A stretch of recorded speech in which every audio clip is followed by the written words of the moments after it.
Hello everyone. Today I'm going to show you how you can freeze your header in Wix website. Okay, so uh, place your cursor on the header part of the page and then click header and click settings.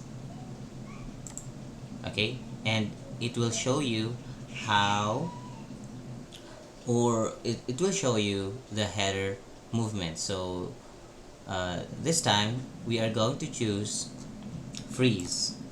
Okay, so upon clicking this, your header will freeze even if you scroll the page up or down.